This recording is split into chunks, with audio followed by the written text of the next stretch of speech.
Welcome back to my kitchen, and the weather is starting to turn. We're still picking quinces and olives in the orchards, but it's getting that chill in the air that I love so much with autumn.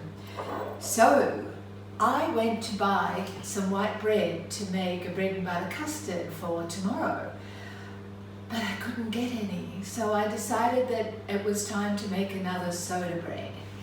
And, well, another bread without yeast, I should say. I'm using a mixture of flours, and that is wholemeal and plain. So 300 grams of wholemeal to 200 grams of plain. But just as an experiment, because I've never done this before, I'm also going to use exactly the same ingredient base in terms of volumes, and I'm going to make one with chickpea flour. Whoops, that's the oven telling me it's ready and I'm not ready to put the bread in.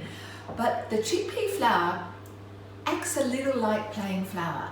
So given that gluten-free people can use chickpea flour, and I love the flavour of chickpea flour anyhow, it's just going to be interesting to see if it comes off and how close it is to normal flour. So here we go. The simplest you could ever imagine. You just put all the ingredients in together.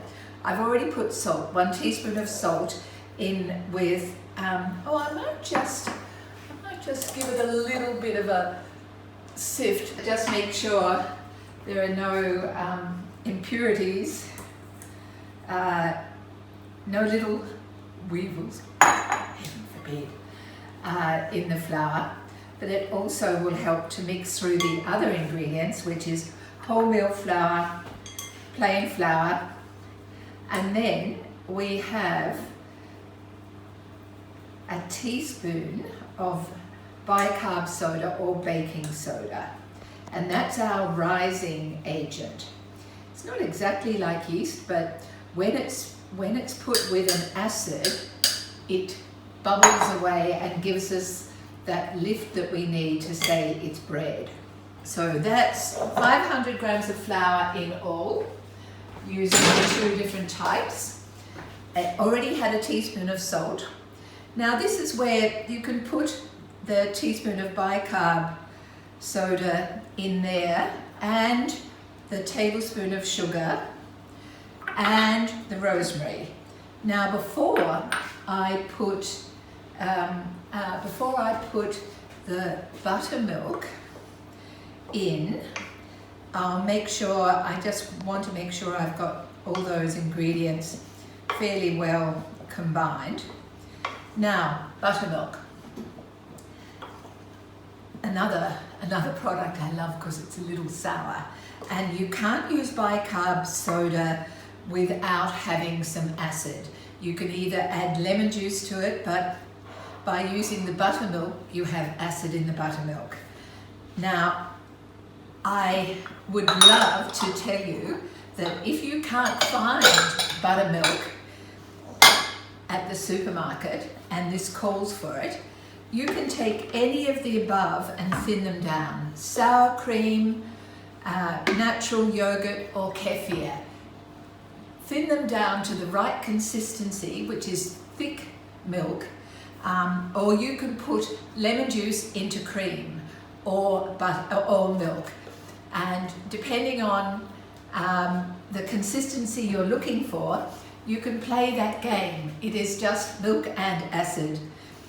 Oversimplifying perhaps, but I have, I'm not sure how much I will need in terms of the buttermilk for this mixture, but I've got exactly 2 cups in here. Now the reason, I just bring it up now, perhaps I'll tell you now. One of the things is use a cup measure to be sure, because every measuring jug I seem to have in my kitchen has a different measurement. This says cup measures, but I've checked it, and what is supposed to be 6 cups is only 5 cups. Here, there was this beautiful bowl with the measurements on the side, totally wrong. So don't trust anything except for a good cup measure. Pedantic, but believe you me, it can make all the difference. All you need to do is to put the buttermilk in, and I'm not sure how much of it I'll need, but I need more than that. Every time you use flour, it's a different amount. Oh, I'm going to use the whole 2 cups, it seems.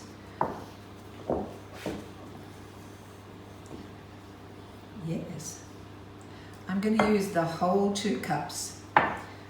Oh, let's get my trusty spatula so I don't... Some more. So that is 500, and I'll do a half a cup and see how much of that.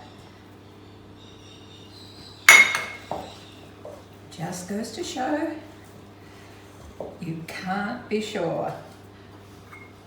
I'm going to use all of that mixture. Oh, I know what I'm going to do.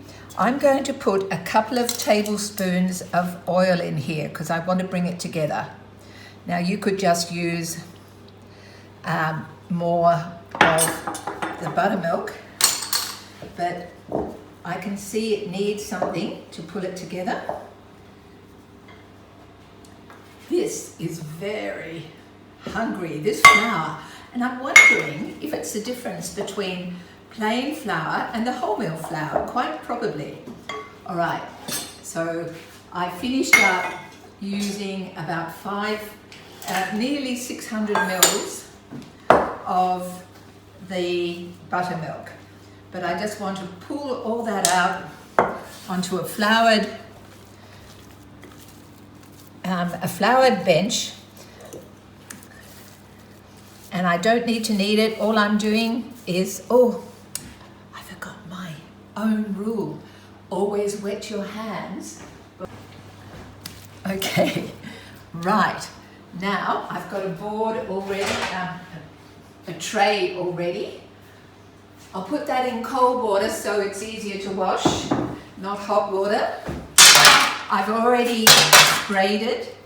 I'm now going to put that on there. I've got a nice little circle.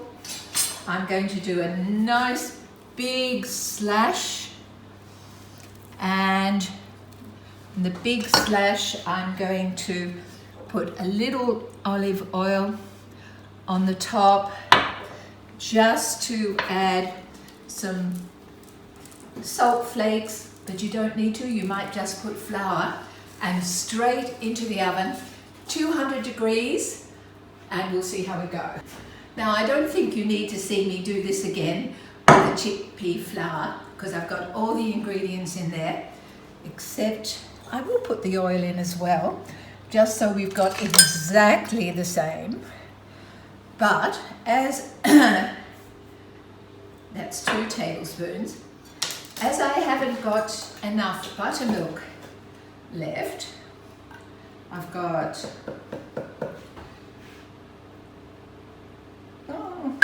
2/3 of a cup there. I'm going to use the kefir instead. Now I don't even need to thin it because I feel it's got the consistency I need. So I'll put the buttermilk there and see how thick and gluggy it is. Now, the only reason I'm letting you see the experiment is to see just whether it works or not, whether I need the same amount of liquid, because that will be the telling point. The besan flour or chickpea flour is definitely softer. Whoops. And of course, if I'm doing this, let me do this properly. If I'm doing this for a gluten-free person, and it just so happens it's a good experiment for that. Okay, and I'll see if it takes the same ingredients in terms of liquid. It'll be interesting. And it might not work at all, but it'll be good. I'm going to put all of that. So that's all of 2 cups. Yes, very different. Okay, that 2 cups is going to be enough. So it is the different flours. So if you were using just plain flour for the other, the normal, if you were using plain flour rather than plain and wholemeal, you wouldn't have needed to have as much liquid. And so that's something worth learning just by itself. Okay, got a bit of a mess here, but I never said I was anything but a messy cook. So let's get that all out there. Another one for the wash up with cold water. I'm going to be very interested in this to just see. I've already sprayed with some extra virgin olive oil. I will just slash this, and this one I will do the same thing, just so we're repeating it. Bit of oil, a bit of salt on top for interest, salt flakes in that. And we've got our round, and it's going into the oven straight away. No kneading, no resting. 5 minutes for the first one, I'll check it. Now I'll clean up. Well, it's very good to do experiments, but perhaps I shouldn't do them in front of you, because let me tell you, the chickpea flour or the besan flour is like a rock. So we'll see. I took it out of the oven. This is the one that I did with wholemeal flour and plain flour, and I took that out of the oven after 35 minutes, and I've rested it.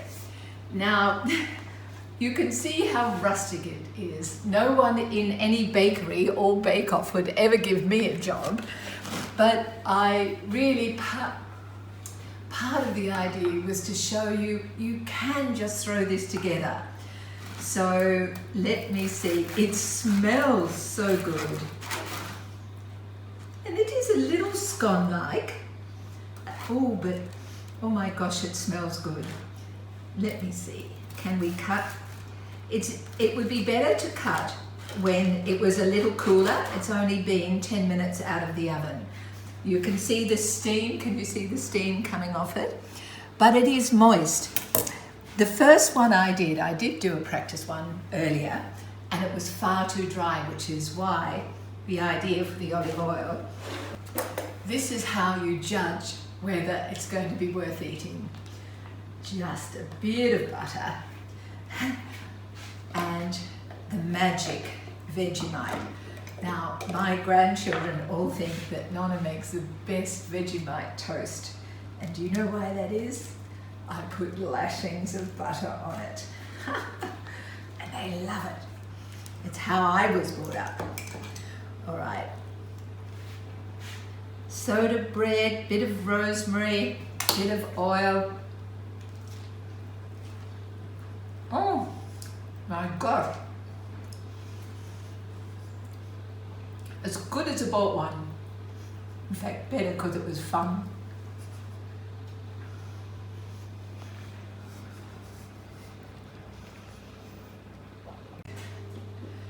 Just in case you're gluten-free and you really wanted to try the chickpea, it's a bit like a rock, but let's cut into it and see.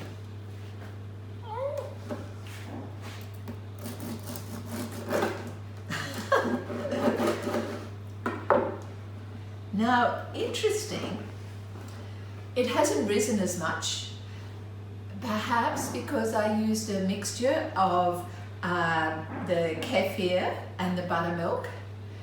It didn't have enough rising, enough acid in it to react with the baking soda.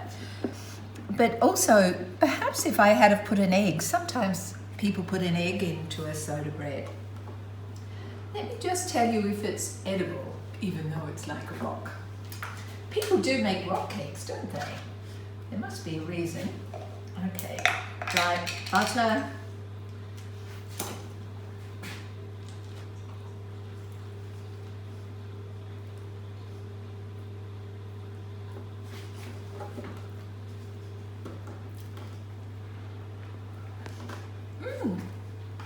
Well,